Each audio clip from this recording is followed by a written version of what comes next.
Over a decade ago, during the Battle of Kyo Pass of the 3rd Great Shinobi War, the Stone Village had already begun their expansion into the Grass Village. The Leaf Village, in an attempt to combat this, engaged in numerous skirmishes around its border, leaving many Leaf Shinobi critically injured in their medical bay. It's at one of these medical bays that we see a young man no older than 10 performing high-level medical ninjutsu, a skill that would bring great notoriety to his name, Kabuto Yakushi. Sometime later in life, Kabuto would leave the orphanage with which he lived and worked for to be a full-fledged shinobi working under Danzo in the interest of espionage and intel gathering. It's under his leadership that Kabuto would hone his skills in undercover agency work, acting as a spy within the Cloud Village, Mist Village, Sand Village, and finally the Stone Village. During his time infiltrating the Stone Village though, he would find himself ambushed by a renowned Ambu member who he would demonstrate his assassination ability on by not only reacting to the ambush but also striking them down with his chakra scalpel. Kabuto was no older than 15 at this point in time, given that it stated that he graduated the academy at 10 years old and it had been 5 years since he had left the orphanage to become a shinobi under Danzo. This feat also gets a lot more impressive when you know that the Ambu member that he took out was none other than his mother Nono Yakushi, who was given the alias of the Wandering Miko or Wandering Nun due to her exceptional espionage skills that she demonstrated during her time working for the Foundation. She's also described as an elite Jonin of the Medical Corps by Hiruzen, which should put her in the upper tiers of Jonin. Now, an argument could be made that she's only elite Jonin level in her medical skills, but this doesn't really make any sense given that we have a specific rank for people like this, that being the Tokubetsu or Special Jonin rank. Tokubetsu Jonin rank is a rank between Jonin and Chunin, where shinobi who are Jonin level in a specific area but not quite in other areas are placed. So if it was the case that Nono was only Jonin level in her medical skills, then they wouldn't have given her the rank of Jonin, much less elite Jonin, but rather a Special Jonin with a specialization in medical ninjutsu. But either way, she was so skilled that Danzo went looking for her personally after she left to assign her the mission of infiltrating the Stone Village and investigate the details of the large-scale operation that they were planning. Danzo then goes out of his way to specify that there is not one single individual who possesses the espionage skills that she has and that she is the only one that they can entrust the mission to. And just as a side note before I actually forget, it's more than likely that the information that Minato got during the Battle of Kanabi Bridge in regards to the operation of the Stone Village was most likely from her and maybe a little bit from Kabuto. And given the amount of work that Minato was able to put in during the war because of this information, it wouldn't be unreasonable to say that the Leaf probably wouldn't have won the war without her if you believe that she was the one who provided the information. But I digress. The point I'm trying to make is that this person is in the upper echelons of shinobi,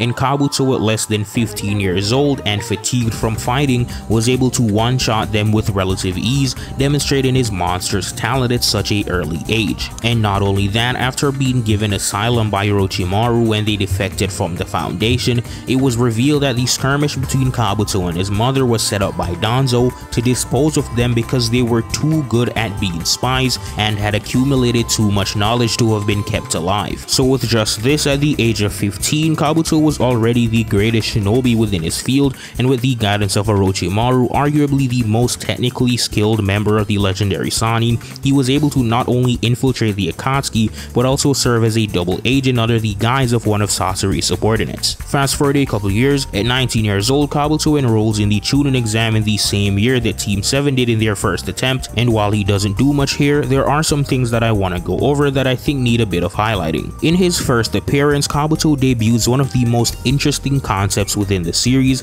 a feat of shinobi engineering he named the Shinobi Skill Cards. These were cards that contain the bio data of all Chunin Exams participants over the past 4 years, as well as the ones that were currently participating. These skill cards contain the skill data, the number of missions performed, the ranks of those missions, as well as their qualitative information such as how well they performed on each mission. And while we don't exactly know whether or not shinobi missions are classified, if that is actually the case, then they are more than likely kept within the Kage buildings, which would then imply that Kabuto was able to bypass the sensory divisions and infiltrate the Kage offices of all 5 nations and steal their classified information without ever being caught. This is absolutely insane, but it shouldn't be that surprising given his feats at 15, as well as the fact that Orochimaru, a genius in his own right, not only values his opinion but outwardly shows his love for Kabuto's intelligence. As a matter of fact, the first databook describes Kabuto saying that both his genjutsu and intelligence level are high and the best by far. And whether or not you take this statement hyper literally, this is still an insane statement since no other character in Naruto has ever had this said about them. And side note, to touch back on me calling these skill cards a feat of engineering, the reason I said that was because the bar graphs that were shown coming out of the cards were actually there in verse, as in Naruto and the others could see them coming out of the cards, which I find to be extremely impressive as well as funny, since you could chalk it up to just shinobi magic, but I like to think that Kabuto in his free time just invented holographic projection and decided to only use it in the shinobi skill cards. Later, after the end of the first round of the final stage at the Chunin Exams, Kabuto would attempt to take the life of a hospitalized Sasuke, where he would be confronted by a concerned Kakashi, but not before effortlessly wiping out the Anbu platoon that was stationed there guarding Sasuke's unconscious body. Kakashi would then charge after what he believed to be Kabuto and pin him down, which prompted one of the dead bodies to attempt to leave, but it gets stopped by one of Kakashi's shadow clone. It turned out that neither of those corpses were the real Kabuto though, since he had used the dead soul technique to temporarily revive two of the dead bodies, surgically altered one of their faces to look exactly like him,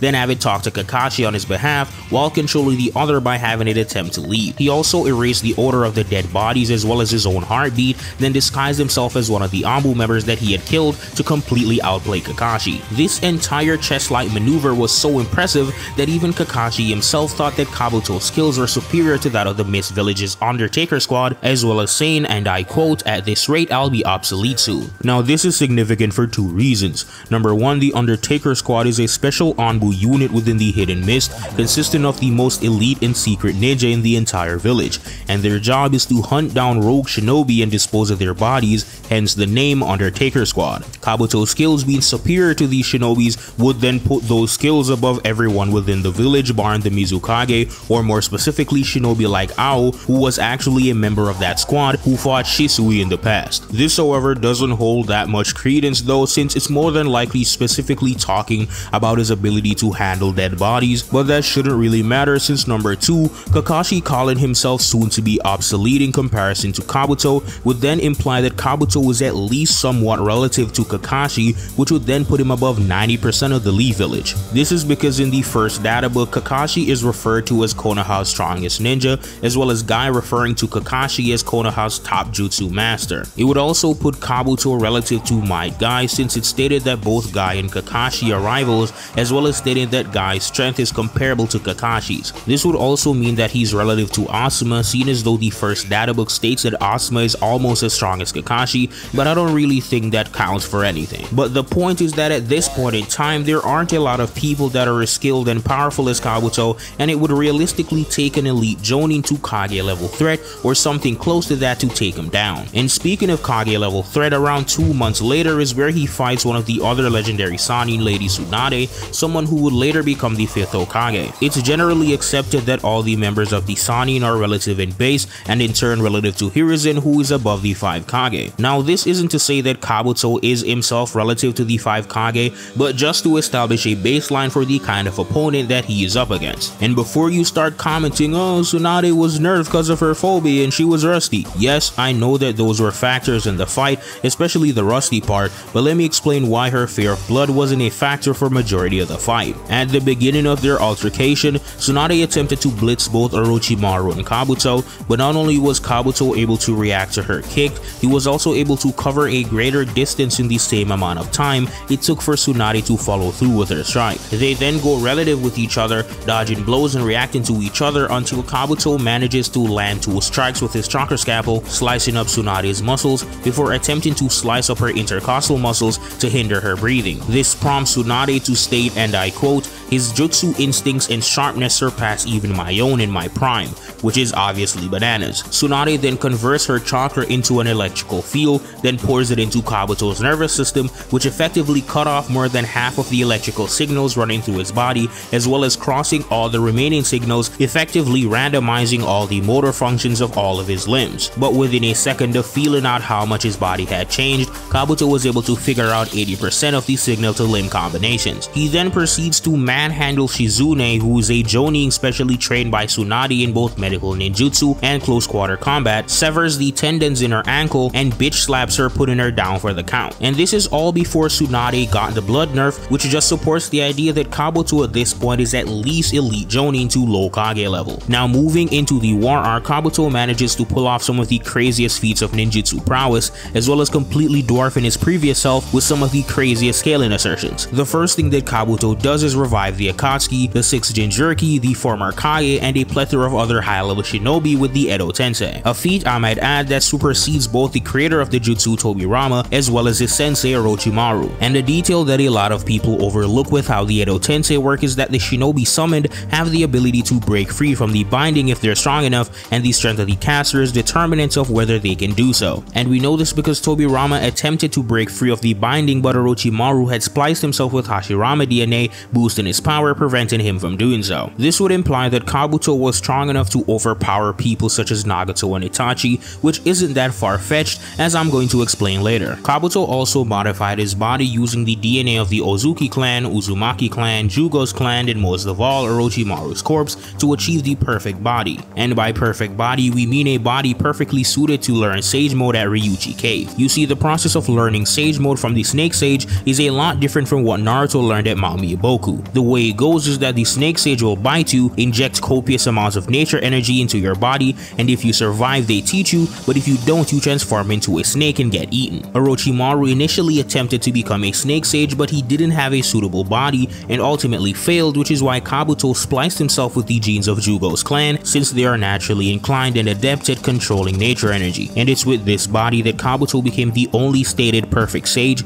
as well as the most broken Sage Mode user. While in Sage Mode, Kabuto was able to go relative with both Edo Itachi and EMS Sasuke, as we see him casually react and outspeed Sasuke's Chidori, as well as evade the arrows fired by his armored Susanoo. He also clashes with Itachi and tags him multiple times throughout the fight, as well as overpowers Sasuke's fireball jutsu with his own water style, which further compounds that he is relative to both of them, at least in the stats department, given that they had to take him down alive. This obviously rules out the Tosca Blade, which realistically is one-shotting Kabuto here. But aside from power, Kabuto has a plethora of abilities that are borderline unfair to go up against, first being the Sage Art White Rage technique. The fourth data book describes it as a technique that only those trained at Ryuchi Cave and Masters of Sage Mode can handle. It changes the natural energy gathered inside the body into a dragon of light and releases it from the mouth. This paralyzes the sense of sight and hearing due to the light, as well as the sound generated from the intense oscillation of the air, which in turn hinders all movement. The side column even describes it as the atmosphere shaking.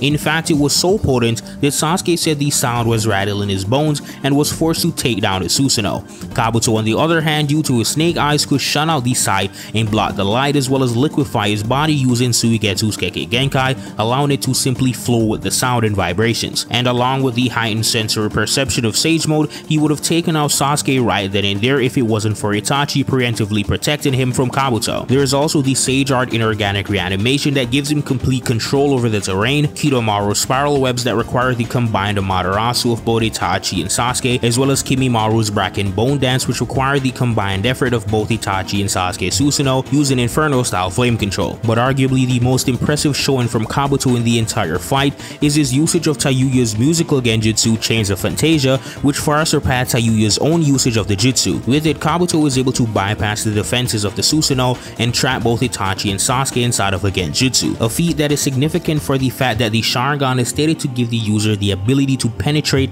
and see the reality behind any illusion or spell, as well as reflect it back onto the caster. But neither Itachi nor Sasuke, both people who possess a Mangekyo or Sharingan, was able to escape on their own and had to simultaneously cast genjutsus on each other to escape Kabuto's. But in the end, Kabuto gets trapped in Izanami by Itachi, which essentially forces him to go through intensive therapy, and he ultimately releases the Edo Tensei. Then 16 years later in Boruto, he is the chairman of an orphanage, which narratively is most likely a callback to his own upbringing and a sort of atonement for the evil things he did throughout his life. Anyways, that is your lore accurate Kabuto. I actually got this idea from my buddy Six, so if y'all want to see his video, I'll link it down below. But either way, make sure to like this video if you liked it and subscribe if you want to see more videos like this, and I'll catch y'all in the next one. Peace.